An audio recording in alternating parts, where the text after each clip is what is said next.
Olá, olha eu aqui de novo, aproveitando a porta aberta que você me deixou. Não só para mim, como para a nossa TV Polo, canal 11.net. Bem, eu vou começar lendo um conto do Wisner Fraga, né, do livro dele, Lúcifer e Outros Subprodutos do Medo.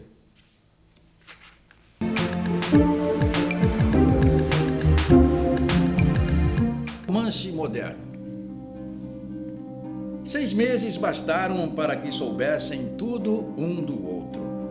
Que ela se orgulhava da intrepidez que uma tatuagem, um beija-flor plagiado do catálogo do estúdio na virilha representava, que ele gostava de videogames, que ela lia Proust, que ele cursara um bacharelado em física, que ela era fluente em francês, que ele se tornara fã de Godard, que ela saía com uma ruiva de 19 anos, que ele não tinha muitos amigos, que ela trabalhava como freelancer, que ele retocava o primeiro livro, que ela desejava se casar na igreja de véu e grinalda, que ele viveria na Europa por uns tempos, que ela era mãe de uma menina de 5 anos, que ele afrontava o psicanalista 2 sessões por semana, que ela e a filha moravam num apartamento, quarto e sala, que ele era ateu, que ela o convidava para um jantar no próximo final de semana. Depois de tanta conversa, concordaram que era hora de se verem. Já não se continham. Logavam 10, 11 vezes por dia e os papos se estendiam por horas e horas. Planejavam o noivado. No dia anterior ao encontro, um recado. Ela lera 5 páginas do romance dele e que, a despeito de um ou outro clichê, a história prometia. Havia também os detalhes sobre o estilo, mas nada que não pudesse ser resolvido. E até gostaria que trabalhassem juntos na correção. Para pouco depois, ele cancelar o encontro e digitar uma última mensagem. Vou excluir o seu perfil dos meus contatos. Não me procure mais. Você não está me fazendo bem. Tchau.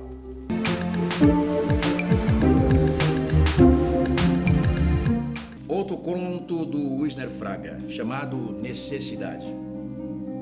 Como o pai vinha só, algo anormal em seu corre-corre rotineiro, aproveitou para avisá-lo que em 3 dias faria 15 anos e que, conforme promessa feita há algum tempo, iriam ao puteiro.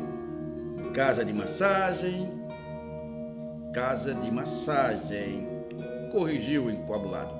Não suportava mais a parafernália de hormônios castigando seus dias de virgindade. O velho, por dentro das tendências, alegou que hoje não se usa mais isso, que as meninas são emancipadas, que a primeira vez acontece com a namorada. Avaliava que, se levasse o garoto até as amigas, não lhe sobrariam recursos para sua própria diversão. O menino foi mais rápido. Se não se usa mais isso, por que é que ainda existem casas de massagem, hã? Depois, você já olhou para mim? Baixinho, a cara tomada por espinhas, com óculos fundo de garrafa para piorar o cenário, branco quase albino, o nariz enorme, magro como se não comesse há dias, e assim por diante, pai. Onde é que vou conseguir uma garota disposta a enfrentar esse panorama? De modo que, porra, pai, deixa de ser pão duro, pelo menos dessa vez, e me dá logo a grana, deixa de ser unha de fome. Outro conto curto de Wisner Fraga chamado Amizade. Nem o vento, mal-humorado, ranzinza, ruidoso, conseguiu dissuadi-las. Queriam prosseguir com a conversa, queriam afrontar o travo da cerveja, queriam contar sobre as dores superadas durante aqueles anos em que tinham se afastado uma da outra, suspendendo a amizade de infância. Queriam se gabar, como foram fortes, como venceram os entraves. O casamento, a mudança, os filhos, as doenças. Ai, que dura vida! Ali ninguém existia, nada existia, nem o bar e seus ecos desafinados, afugentando a tranquilidade da noite, nem os jovens consumindo sua eternidade, nem um garçom que vez ou outra reabastecia um copo. Também jantavam, mas comiam sem entusiasmo, sem se preocupar com o que o garfo carregava a boca e os dentes. Então, alguns pingos anunciaram a chuva. O arroz, a carne, o vinagrete e o pão sofriam com água. Mas as duas continuavam sentadas, beliscando a papa insossa, sondando a vida uma da outra. As duas e um assunto urgente, infindável. As duas e a noite úmida, enlutando uma febre de décadas.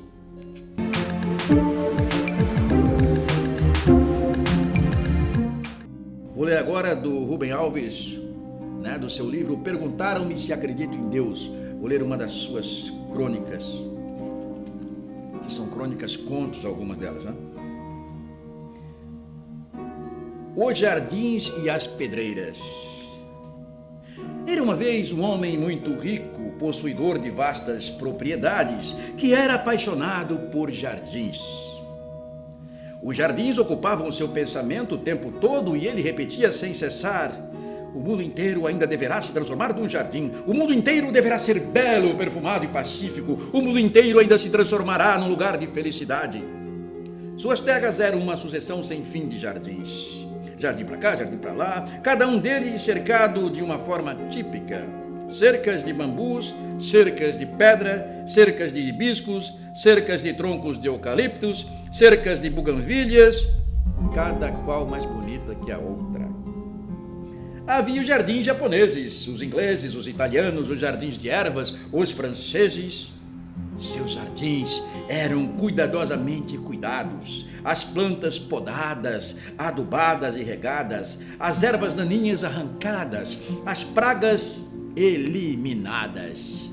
Era um trabalhão, mas valia a pena pela alegria, o verde das folhas, o colorido das flores, as variadas simetrias das plantas, os pássaros, as borboletas, os insetos, as fontes, as frutas, o perfume.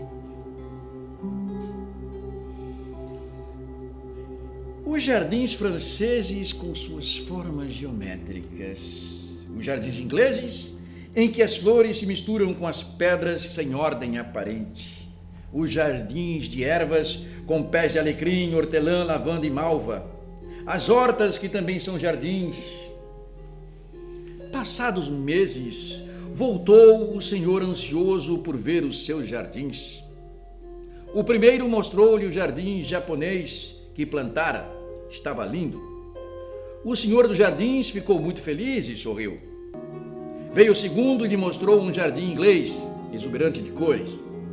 O senhor dos jardins ficou muito feliz e sorriu.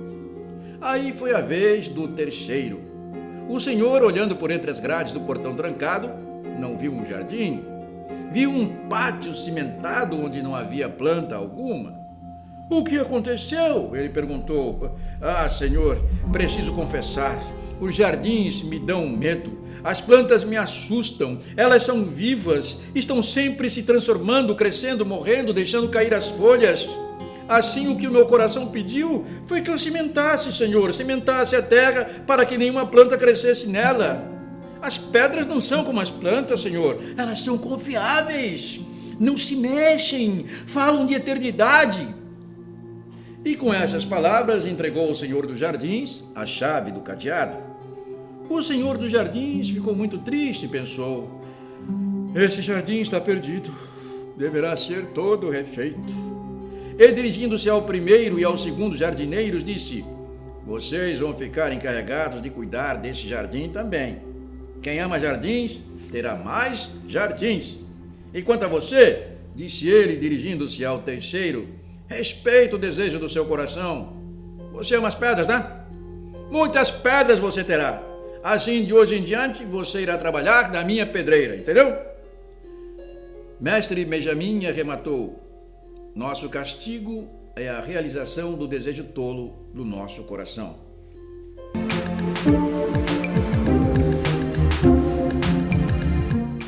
Arca de Noé, Rubem Alves. A tempestade tinha assustado a todos. Chuvas eram raras e, quando vinham, eram mansas. Mas naquele dia as águas caíram pesadas. As crianças ficaram com medo. Começaram a imaginar uma chuva que não teria fim. Uma chuva que caísse sempre, que enchesse os vales e cobrisse tendas e árvores. Uma chuva que trouxesse a morte para homens e animais. foram à tenda de Benjamim e lhe contaram seus medos. E ficaram a olhar dentro dos seus olhos, já enrugados nos cantos pela idade, a longa cabeleira branca caindo sobre os seus ombros. E foi esta a história que ele lhes contou. Aconteceu sim, faz muitos e muitos anos. Deus estava triste, muito triste com a maldade dos homens. Ao criar o mundo, ele imaginara que os homens seriam felizes, tantas eram as coisas bonitas que havia. O mundo era um jardim cheio de árvores, frutos, riachos, bichos amigos. Sendo felizes, teriam de ser bons. Mas eles não ficaram bons, ficaram maus. E por causa da sua maldade, a terra foi ficando feia e cobrindo-se de tristeza. Deus pensou então em começar tudo de novo. Lavar o mundo da sua maldade, da mesma forma como se lava a roupa suja de uma sujeira. Tomou então a decisão de lavar o mundo com água. Chuva, muita chuva, chuva de dia, chuva de noite, chuva que encheria a terra e afogaria todo o mal. Mas havia um homem que havia permanecido bom. Um homem que havia permanecido bom, que coisa rara, ele e sua família. Seu nome era Noé. Noé, agricultor, plantador de uvas, fabricante de vinhos. Deus então o fez sonhar. Pois é assim que Deus se comunica com os homens, fazendo-os sonhar. E ele sonhou com um dilúvio que cobria o mundo inteiro transformado no mar sem fim, e flutuando no mar, um navio. Olhando mais de perto o navio, ele viu quem estava nele, e ele mesmo e a sua família ele viu. Noé acordou assustado e contou o sonho para os seus filhos. É uma revelação de Deus, eles disseram. Precisamos construir um navio para não morrer.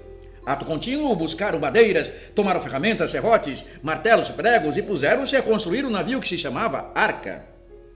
Os vizinhos se riam deles, achando que haviam endoidecido, mas eles nem ligaram para isso. Continuaram o seu trabalho até que o navio ficou pronto. O céu estava negro, encoberto por nuvens sinistras. Os primeiros pingos começaram a cair.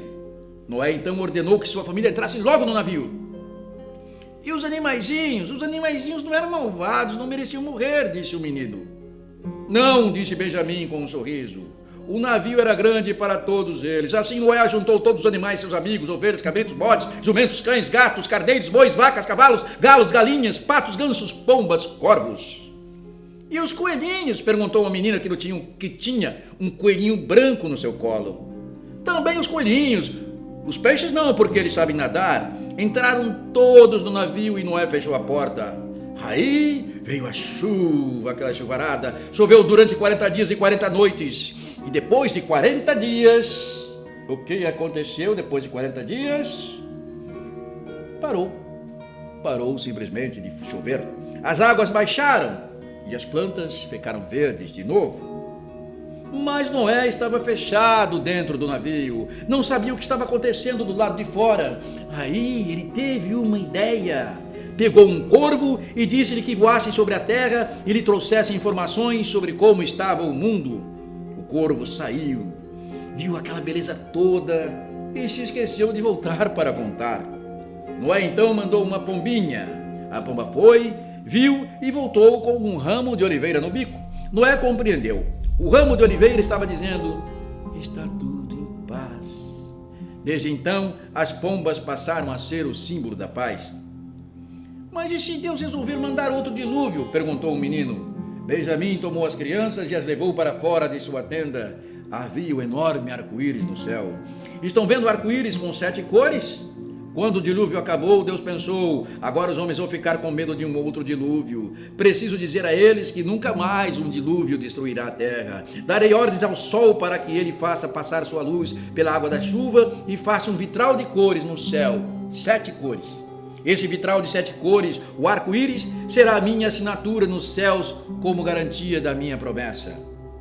Ao final da história, as crianças sorriram, saíram para fora da tenda de Benjamim e começaram a brincar. Com o arco-íris nos céus, pode-se brincar sobre a terra sem medo, sem nenhum medo.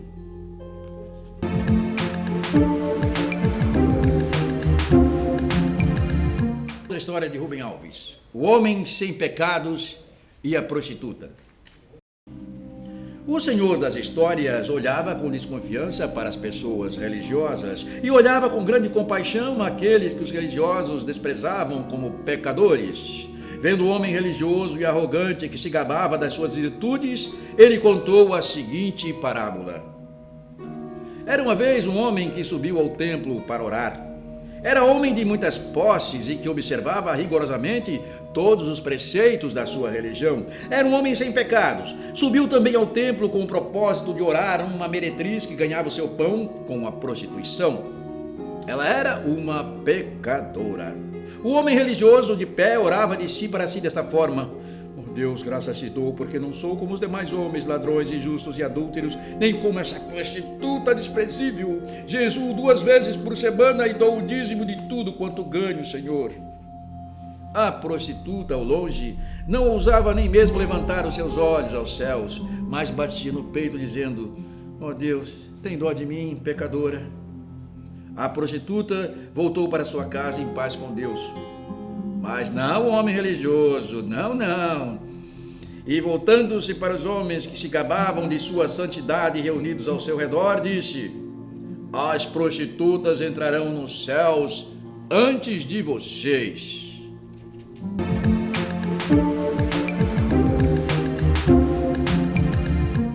Pureza de coração é amar uma só coisa, de Rubem Alves. Era uma vez um homem cujo coração e cujos olhos eram fascinados pelas joias. Que maravilhosas elas são nas suas cores variadas, que misterioso é o seu nascimento, os rubis vermelhos, as esmeraldas verdes, os ametistas amarelos, em cada joia brilha o brilho da eternidade. Sempre que podia, comprava uma nova joia que acrescentava à sua grande coleção. Mas ele não se sentia feliz. Era como se nenhuma dessas joias fosse do tamanho do seu desejo. E ele se sentia compelido a comprar mais. Até que houve um dia em que ele encontrou uma joia que nunca jamais vira. Todas as suas joias haviam sido arrancadas da terra e falavam dos mistérios da terra. Mas aquela joia, uma pérola, falava dos mistérios do mar. E ao olhar para ela, ele se sentiu transportado para sua infância à beira-mar, filho de pescador, na praia, ouvindo a voz do mar. Aquela pérola o levou de volta ao lugar onde nascera. E ele se sentiu inundado de uma felicidade que suas joias maravilhosas nunca lhe haviam dado, nunca. Acontece, entretanto, que esta joia era muito cara. Saiu ele então, vendeu todas as suas joias maravilhosas e comprou aquela pérola única. E o seu coração descansou. Um homem lhe pediu: "Explica-nos essa parábola." O Senhor das Histórias explicou: "Você deve conhecer homens que dizem amar muitas mulheres, não conhece? Eles saem pela vida à procura de namoradas e amantes e encontram muitas, sem nunca encontrar alegria, não é? O que eles encontram é prazer. Mas, de repente, por razões inexplicáveis, um deles encontra uma mulher que o faz esquecer de todas as suas namoradas e amantes. Nela, o seu coração encontra alegria. Sua busca chegou ao fim. Assim é a vida. Quem está em busca incessante de muitos objetos de amor é porque ainda não encontrou o amor."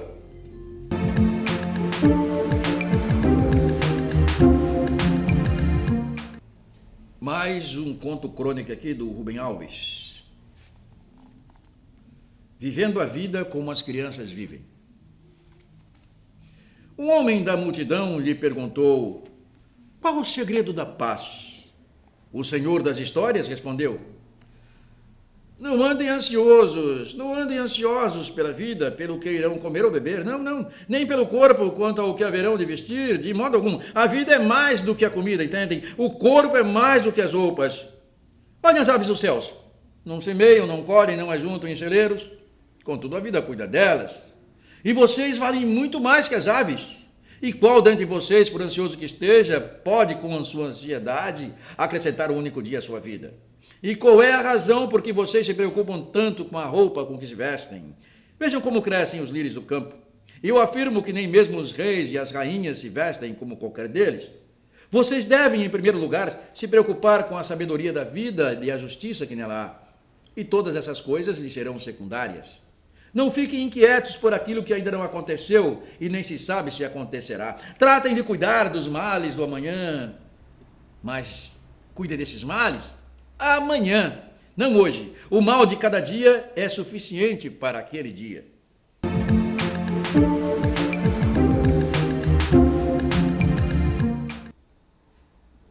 Sem débitos e sem créditos. Rubem Alves. Na noite seguinte, a mocinha não estava presente. Seu filhinho nascera e toda a aldeia estava exultante de alegria. Mas mesmo assim a tenda do mestre Benjamim se encheu. Mestre Benjamim, disse o menino, queremos ouvir histórias que o Senhor das Histórias contou. Mestre Benjamim parou e pensou por onde deveria começar. Deus nunca foi visto por ninguém. Por acaso a gente vê os próprios olhos? Quem vê os próprios olhos é cego. Para ver com os olhos é preciso não ver os olhos. Deus é como os olhos.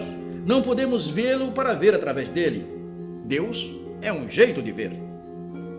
Mas os homens tolos, querendo ver Deus, fizeram um Deus com pedaços deles mesmos. E assim inventaram um Deus à sua imagem e semelhança. E como muitos homens têm corações maus, eles inventaram um Deus parecido com eles mesmos. Um Deus mau que provoca medo. Disseram até que esse Deus tem uma câmara de tortura chamada Inferno, onde tranca seus desafetos por toda a eternidade. Essa parábola o Senhor das Histórias contou para que os homens parassem de pensar tolice sobre Deus. A história é assim. Era uma vez um pai que tinha 2 filhos. Um deles, o mais velho, era o filho que todo pai gostaria de ter, trabalhador, responsável, cumpridor dos deveres. O mais jovem era o filho que nenhum pai gostaria de ter. O mais jovem era malandro, gastador, irresponsável. Cansado da monotonia da vida na casa de seu pai, pediu a parte da herança que lhe pertencia e se mandou para o mundo, caindo na farra, gastando tudo, com mulheres, com riquezas, etc, saciando seus desejos. O dinheiro acabou. A fome chegou. Teve então esse jovem de trabalhar para comer. O único emprego que arranjou foi o de guardador de porcos. Aí se lembrou da casa paterna e ficou com saudades. E pensou que lá os empregados passavam melhor do que ele. Imaginou que o seu pai bem que podia contratá-lo como um dos seus empregados, já que não merecia voltar como filho. Mas voltou. O pai o viu de longe. E o que o pai fez? Saiu correndo ao seu encontro e o abraçou. Antes que o pai falasse qualquer coisa, ele disse: pai, peguei dinheiro adiantado e gastei tudo. Eu sou o seu devedor, tu és meu credor. Mas o pai lhe respondeu: meu filho, eu não somo débitos. Logo, o que o pai fez? O pai ordenou uma grande festa com música e churrasco. O irmão mais velho estava no campo trabalhando. Ao voltar para casa, ouviu a música, viu o rebuliço, não entendeu aquilo. Como estava todo sujo, não quis entrar. Chamou um dos empregados e perguntou: o que está acontecendo? O empregado respondeu: o teu irmão, rapaz, o teu irmão voltou. A festa é por causa dele, rapaz. Ele ficou muito bravo e se recusou a entrar. O pai foi ao seu encontro e foi isso que seu filho lhe disse: pai, eu trabalhei duro, nunca recebi meus salários, nunca, não recebi minhas férias e jamais me desse um cabrito, não me desse nada para alegrar-me com meus amigos. O pai sorriu e lhe disse: meu filho, eu não somo créditos. Mestre Benjamim se calou. Explique-me essa história, mestre. Eu acho que não entendi, disse um homem. Mestre Benjamim respondeu: há pessoas que pensam que Deus se parece com um banqueiro que tem um livro de contabilidade onde registra os débitos e os créditos dos homens para acertos futuros. Os débitos chamam pecados, e esses débitos serão punidos, e os créditos são virtudes, serão recompensados. Mas olha, Deus não se parece com os banqueiros. Ele não tem um livro de contabilidade. Deus não tem memória, nem pune pecados, nem recompensa virtudes. É como um regato de águas cristalinas, entendeu? Deus é como um regato de águas cristalinas. Não importa que joguemos nele os nossos detritos, ele continua a jorrar águas cristalinas.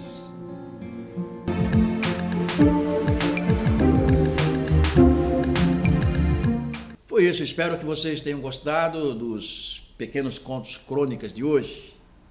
E na próxima tem mais. Saudações literárias. E assim deixe sempre a sua casa aberta, hein? Eu voltarei.